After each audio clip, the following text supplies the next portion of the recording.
sebaik-baik kalian adalah orang yang mau belajar Al-Quran setelah bisa mau mengajarkan. Ini menunjukkan bahwa syarat utama sebagai guru adalah mengaji dulu kepada ahli Al-Quran, setelah itu baru mengajarkan.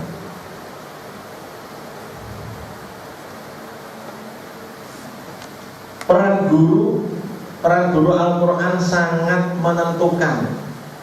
Guru itu memang sebagai orang yang bisa menentukan santrinya. Maka sebagai guru harus betul-betul baik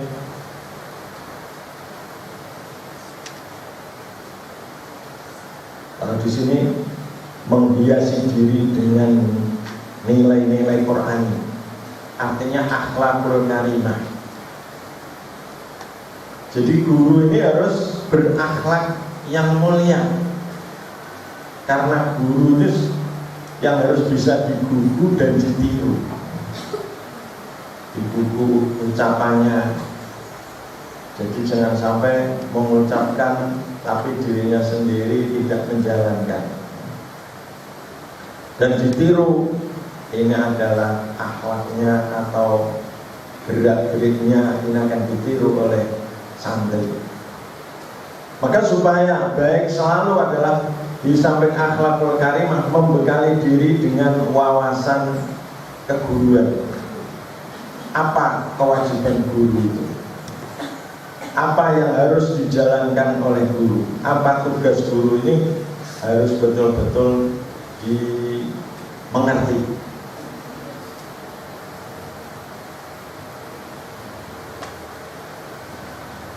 Senantiasa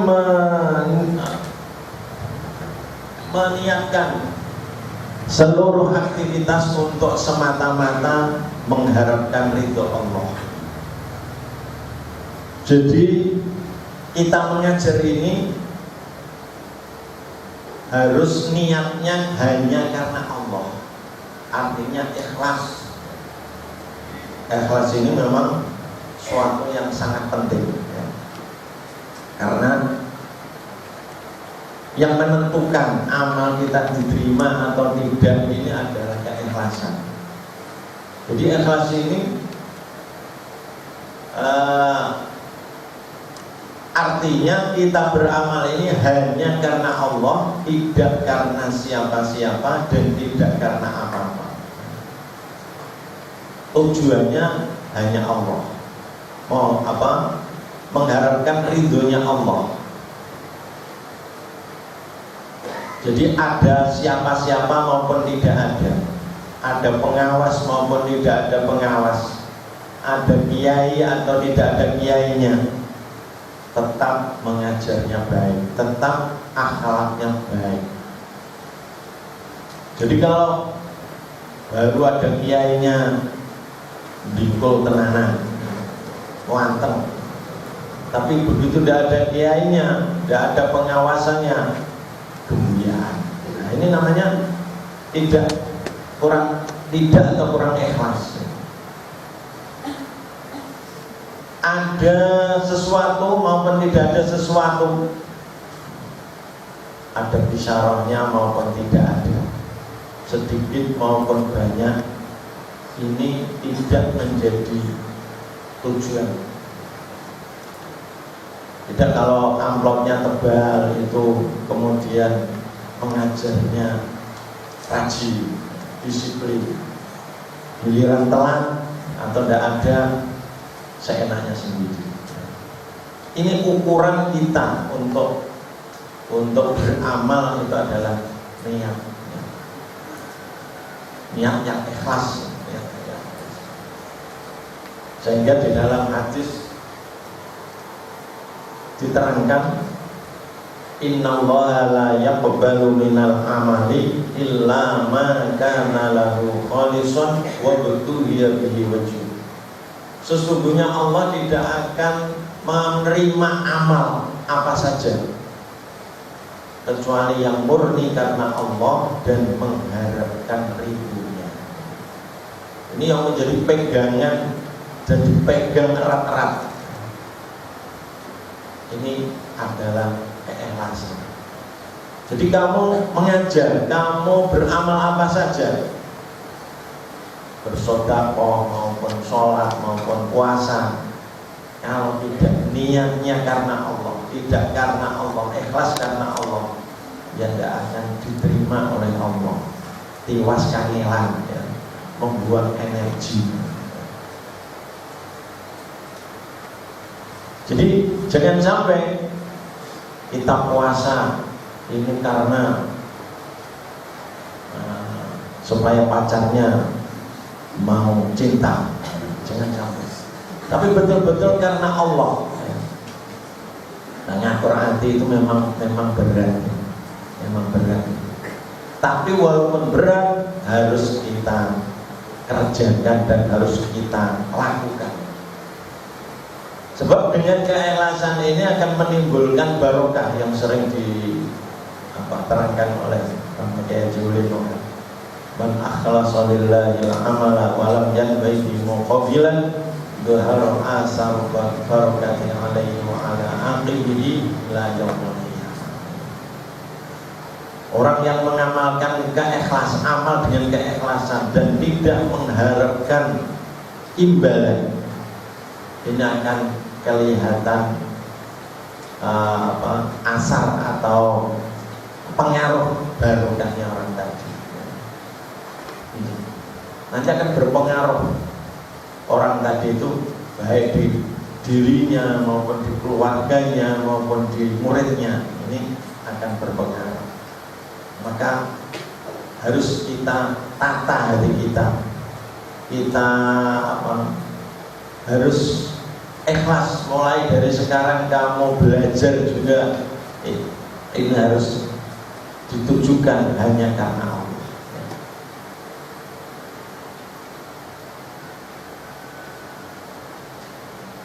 Bahkan digambarkan orang yang ikhlas itu adalah sebagai roh atau jiwanya seseorang. Jadi al-ikhlasu ruhun wa jismuhu wa jismuhu wal amalu jismun atau wal amalu jismun. Yang intinya gitu. Jadi ikhlas itu digambarkan kalau sebagai orang, ikhlas itu adalah nyawa atau roh, dan amal sebagai jisim atau badannya. Gambarkan ada orang yang cuatik sekali, ya, bahwa bahkan menjadi ratu kecantikan sedunia, Pak. Coba kalau tidak ada rohnya, siapa yang mau? Tidak ada yang mau. Kamu ditamani tidak mau, walaupun cantiknya sedunia, ya. Tapi walaupun agak jelek atau jelek saja, ada nyawanya, ada rohnya, masih banyak yang rebutan, ya. Banyak yang mau, gitu. Begitu juga lelaki yang tampan, ya. Kalau nggak ada nyawanya nggak mau, ya. Orang putri nggak mau semua, ya. Maka itu namanya sangat pentingnya keikhlasan itu.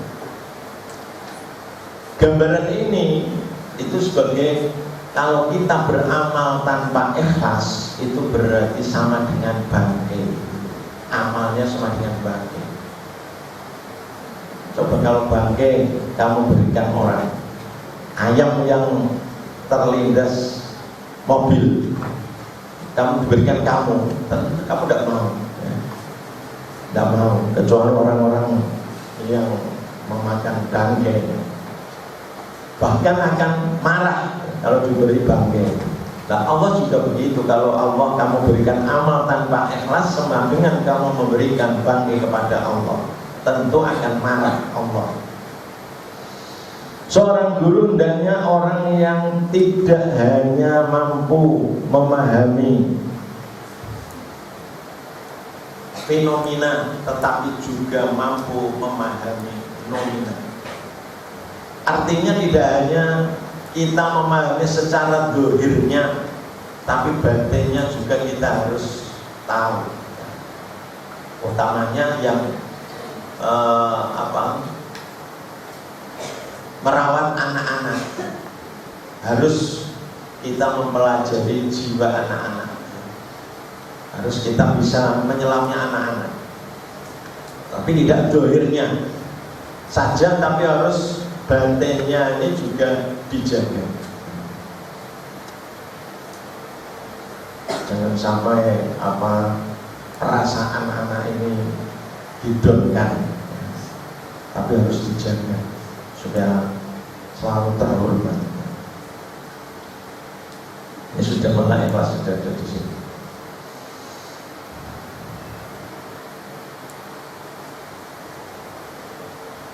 Jadi banyak sekali mengenai keikhlasan yang diterangkan di dalam Al-Quran. Ini sudah saya terangkan, yang saya terangkan nanti.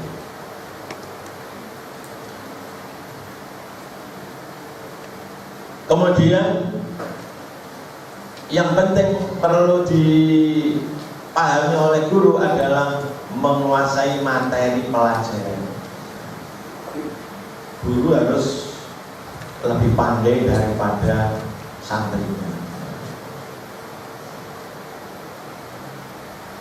Kalau sebagai guru tahfidz, ya harus hafal Al-Quran dan bacaannya, dan bacaannya baik serta sudah musyabahah kepada guru ahli Quran.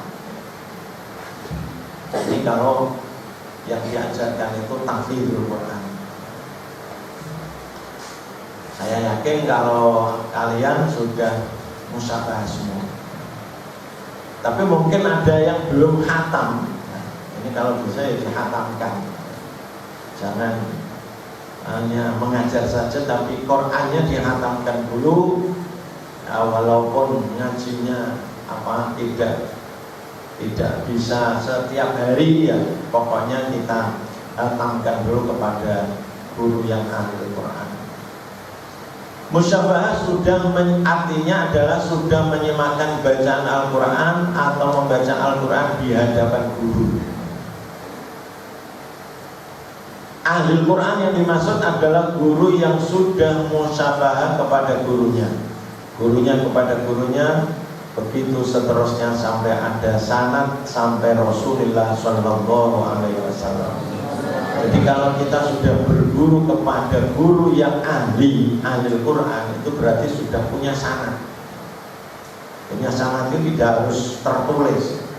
Pokoknya maksudnya ada silsilah guru kita kepada sehingga sampai para sahabat dan para rasul, sampai Nabi kita Muhammad Sallallahu Alaihi Wasallam. Itu yang kita dimaksud.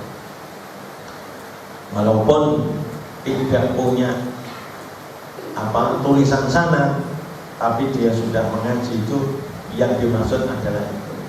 Kalau tulisan itu kan hanya bisa dikopi saja, bisa hanya tanda buku. Tadi sudah saya terangkan akhlakul karimah, artinya bisa ditiru, berarti guru menjadi uswatun hasanah, teladan baik dalam segala hal, baik kelakuan dan sikapnya, tutur kata maupun penampilannya. Selanjutnya 4 adalah disiplin waktu. Tahfidz membutuhkan waktu yang sangat banyak, maka kedisiplinan utamanya yang anak-anak. Kalau yang dewasa itu masih bisa menyesuaikan diri, tapi kalau anak-anak, kalau waktunya tidak disiplin, ya akan kurang. Maka disiplin waktu ini sangat-sangat diharapkan, sangat-sangat dibutuhkan. Jadi kalau setiap mengajar sudah telat 10 menit saja, ini sudah, kalau kita setiap hari sudah istiqomah telatnya 10 menit, ini 6 hari sudah 1 jam. Itu kalau 10 menit. Kadang-kadang telatnya setengah jam ya. Tinggal ngalikan 1 jam ini kan sudah bisa untuk ngeloh 1 halaman ya. Jadi itu penting diperhatikan. Nomor 5, memahami karakter anak didiknya. Guru ideal tentu akan menganggap bahwa santri itu adalah sebagai anak sendiri. Maka harus disayang, ya, dirawat dengan baik. Anak santrinya harus terlihat sebagai yang menyenangkan. Jadi pakaiannya diperhatikan, ya. Kemudian kebersihan dirinya harus diperhatikan. Ini kalau yang guru yang kayak gini. Maka seharusnya bisa ada rasa kasih sayang kepada mereka. Nabi kita Muhammad Sallallahu Alaihi Wasallam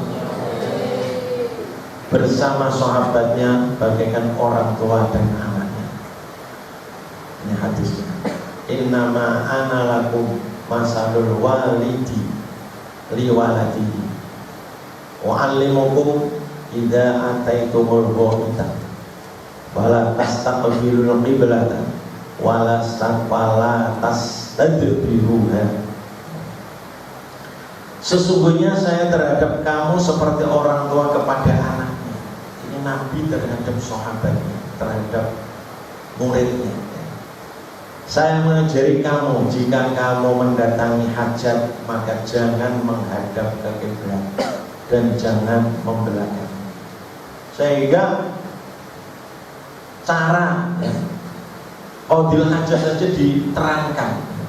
Tidak hanya ilmu yang diterangkan, tapi qadil hajatnya, beraknya, kencingnya ini ditunjukkan oleh Nabi sebagaimana orang tua terhadap anaknya. Jadi kalau kita tidak di tempat khusus untuk qadil hajat di lapangan atau di tempat latihan, itu kalau kita qadil hajat tidak boleh menghadap ke kiblat maupun membelakang. Maka seharusnya guru harus selalu memberi petunjuk, mengarahkan dan membimbingnya anak didiknya dalam segala kegiatannya.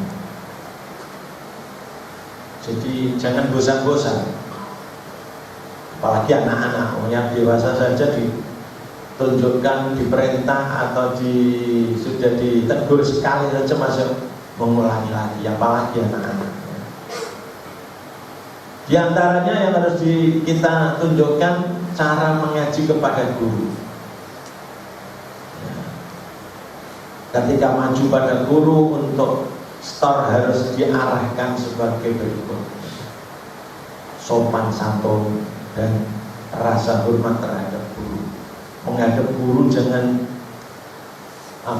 seperti di hadapan temannya, harus yang sopan, jangan nolah-nolah ya. Ini khususnya kepada anak-anak yang masih anak-anak masih kecil. Tenang, jangan banyak gerak atau berpaling ke kanan dan ke kiri. Jangan bermain atau bergurau dengan temannya seperti bercolak-colek, jalan jawil. Posisi kepala tegak supaya mulutnya bisa dilihat oleh guru. Memang musyabah ini kan maksudnya supaya bacaannya bisa didengar oleh guru dan bisa diperhatikan oleh guru. Maka jangan dipukul, jangan ini, harus mulutnya ini bisa dilihat oleh guru. Karena nanti supaya guru ini bisa melihat posisi mulutnya. Nanti juga ada cara menyimak anak-anak. Karena kadang-kadang suara sama tapi makhrajnya tidak sama. Suaranya kalau didengarkan saja sudah benar, tapi ternyata posisi mulutnya tidak pas. mata menunduk atau dipejamkan. Jangan melek malah ngawasi guru itu delok-delok. Tunduk. Ini yang perlu dipahamkan oleh anak-anak. Jangan memandang gurunya atau melihat kesana kesini, kesana kemari. Suaranya harus keras. Ini dari awal kalau bisa suaranya harus keras supaya terlatih keras. Tapi juga jangan keterlaluan. Muantek ngedem, muantek suaranya nggak enak didengar. Ya keras pokoknya. Ya. Tartil, tidak tergesa-gesa. Ini juga dalam hatinya juga supaya sabar, jangan tergesa-gesa. Dan bertajwid, memperhatikan guna, mad dan lain-lain. Ini yang sangat penting karena itu yang paling penting untuk adanya guru ini adalah menggeladi tajwid ini. Ya. Karena tajwid ini diwajibkan kalau kita membaca Al-Quran. Selain Quran tidak wajib, hadis tidak wajib, percakapan tidak wajib. Yang wajib itu Quran.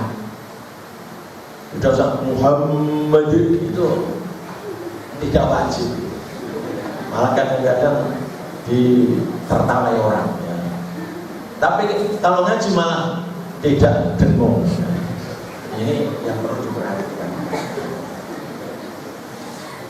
Jadi yang wajib memakai tajwid itu adalah Al-Quran. Selain Quran tidak ada kewajiban.